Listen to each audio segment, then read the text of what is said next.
दोस्तों, Elon Musk कहते थे कि जब मैं कॉलेज में था, मैं उन चीजों में सम्मिलित होना चाहता था जो विश्व को बदल सकें। मस्क ने सीखा कि सबसे कठिन बात योग्य प्रश्नों के साथ अपने आप को प्रस्तुत करना है, और जिस दिन उन्होंने ऐसा करना आरंभ किया, बाकी सब उन्हें सरलता से प्राप्त होने लगा। मस्क ने सोचा कि मनुष्य को सही प्रश्न पूछने और उनका उत्तर पाने के लिए अपनी चेतना की सीमाओं का विस्तार करना होगा, और इस प्रकार उन्होंने अपना प्रश्न पाया, किस वस्तु का मनुष्य के भविष्य पर सबसे अधिक प्रभाव होगा। और मस्क ने पाया कि ये चीजें हैं इंटरनेट और अंतरिक्ष उपनिवेशीकरण। वे इन सभी में योगदान करने का प्रयास करना चाहते थे, और उनके इस प्रयास ने उन्हें विश्व के सबसे अमीर लोगों में शुमार कर दिया। तो आज के इस वीडियो में उन्हीं के कुछ विचार प्रस्तुत हैं, जो निश्चित ही आपको उन्हीं के जैसा बनने के लिए प्रेरित करेंगे। आइए शुरू करते हैं। किसी कंपनी की शुरुआत करना किसी केक को बनाने की जैसा है। आपको हर सामग्री बराबर मात्रा में लेनी चाहिए। अगर तुम सुबह उठो और तुम्हें ये लगे कि भविष्य अच्छा होने वाला है, तभी ये अच्छा दिन है, अन्यथा ये अच्छा दिन नहीं है। एक बड़ी बेवकूफाना कहावत है कि नासा में फेल होने का कोई विकल्प नहीं है। यहाँ फेल होना विकल्प है। अगर आप फेल नहीं हो रहे, तो आप कुछ भी नया नहीं कर रहे हैं। मुझे लगता है कि जितने राजनेता इलेक्ट्रिक कार्स का विरोध कर रहे हैं, उससे ज्यादा उसके साथ हैं। हाँ, कुछ विरोध में भी हैं, लेकिन ऐसा होता है, यह व्यक्तिगत तौर पर उन पर निर्भर करता है।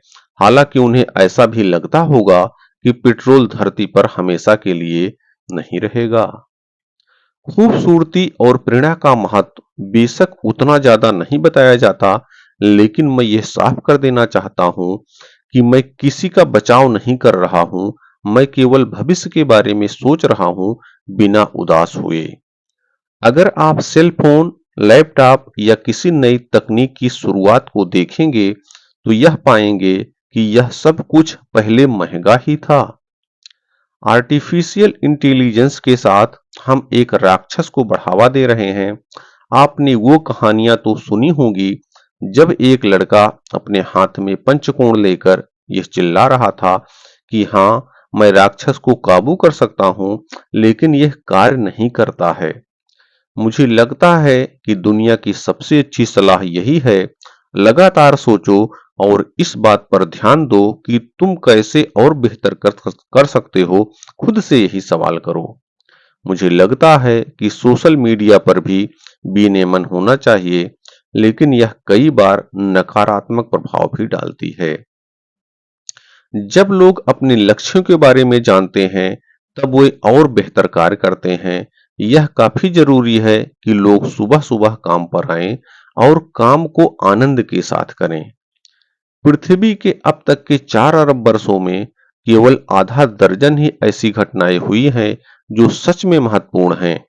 एक कोषीय जिंदगी, फिर बहुकोषीय जिंदगी, फिर पौधों और जानवरों में अंतर, फिर जानवरों का पानी से भूमि की तरफ आना, और अंत में स्तनधारियों का जन्म लेना।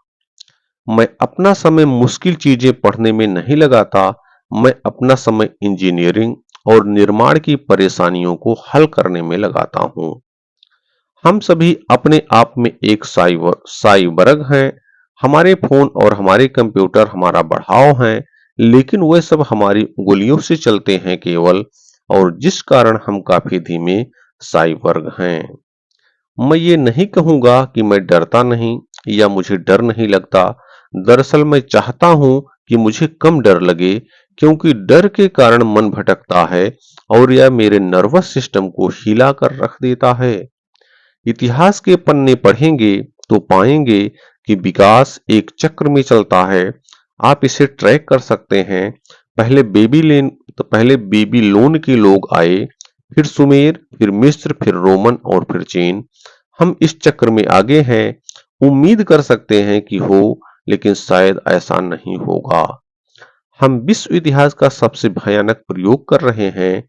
वह यह है कि कितना कार्बन डाइऑक्साइड इस दुनिया में बचेगा, इस दुनिया की तबाही से पहले। एक गिरता तारा या एक फटता ज्वालामुखी हमें बर्बाद कर सकता है, लेकिन हमने वो खतरे भी झेले हैं जो डायनासोर शायद ही झेल पाते, जैसे एक इंजीनियरिंग का एक वायरस, एक न्यूक्लियर युद्ध, एक ब्लैक होल का खतरा। और अभी कई खतरे तो ऐसे हैं जिनके बारे में कहा भी नहीं जा सकता। जब हेनरी फोर्ड ने सस्ती कार निकाली थी, तब लोगों ने कहा था कि नहीं, घोड़ों में क्या बुराई है, लेकिन वह एक बड़ा जुआ था जो काम कर गया। मैं उन चीजों में इच्छुक हूं जो दुनिया बदल दें, जो भविष्य पर असर डालें। नई तकनीक कुछ ऐसा करे जिसे देखकर लोग कहें कि अरे ऐसा कैसे हो सकता है, ये आखिर हुआ कैसे। मानव जाति का भविष्य दो टुकड़ों में बंटने जा रहा है।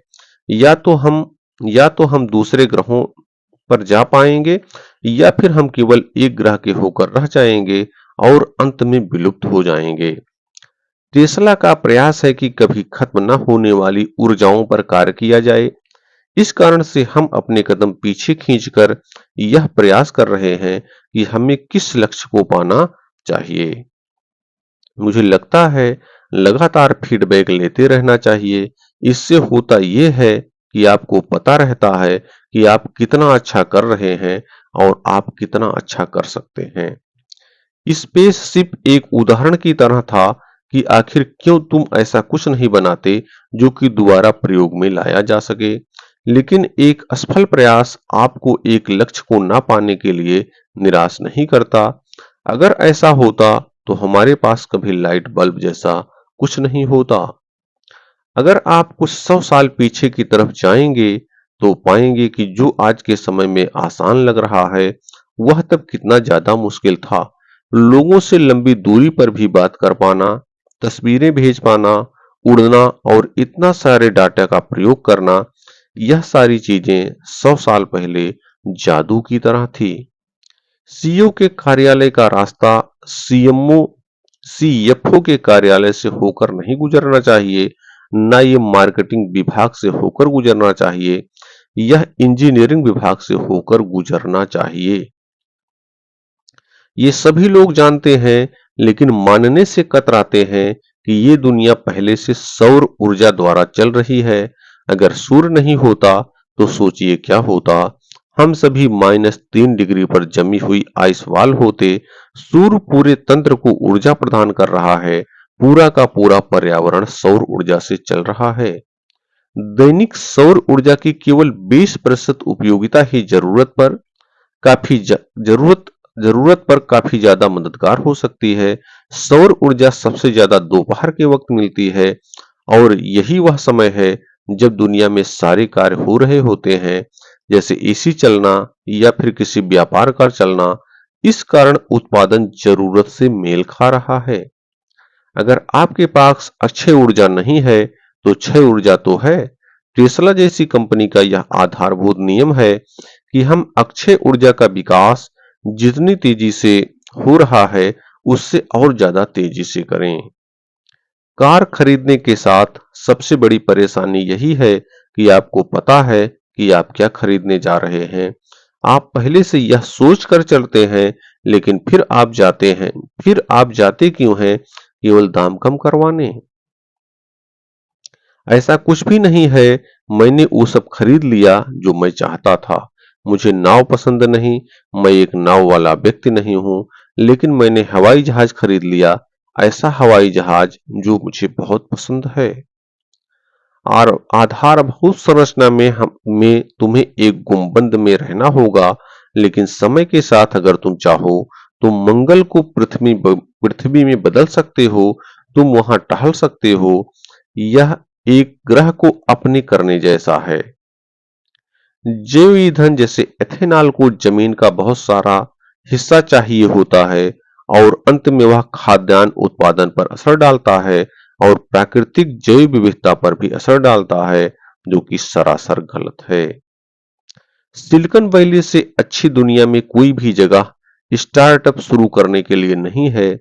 यह प्रतिभा के कुएं जैसा है जहां पर असीम संसाधन मौजूद हैं। ये पूरा तंत्र नई कंपनियों के आगमन के लिए ही जैसे बना हुआ हो। सरकारें भी इतनी अच्छी नहीं हैं जितना कि उन्हें होना चाहिए था। आधारभूत खोज पर इन्वेस्ट करना हमेशा सही रहता है। अगर आप ऐसा नहीं कर सकते तो औद्योगिक कंपनियों को ऐसा करने दें। आपको ऐसी स्थिति में खुद को पहुंचाना होगा जहां से केवल रॉकेट बनाने में लगने वाले तेल का खर्च आपके लिए सोचने का विषय है। आपकी प्राथमिकताओं में रॉकेट बनाने का खर्च शामिल नहीं होना चाहिए। मेरे रॉकेट व्यापार में आने पर कई मतभेद थे। मैं रॉकेट के बारे में कुछ भी नहीं जानता था। मैंने कभी कुछ बनाया भी नहीं था। मतलब यह समझिए कि मैं पागल ही रहा होऊंगा जो यह सोचा कि ये सब मतभेद मेरे पक्ष में काम कर सकते हैं। कुछ समय बाद शायद हम जैविक इंटेलिजेंट और तकनीकी इंटेलिजेंट को मिलते हुए देख सकें। तो दोस्तों, ये थे एलन मस्क के विचार जो आपको थोड़ा बहुत कुछ अलग सोचने के लिए प्रेरित करेंगे। ऐसे और भी विचार हमारे इस चैनल पे अपलोड हैं जो आपको एक नई दिशा देंगे, आपके अंदर आशा और उत्साह का संचार करेंगे। आप वहां जाकर के अपने हिसाब से उन वीडियोज को देख सकते हैं और उनका फायदा उठा सकते हैं। को बहुत बहुत धन्यवाद।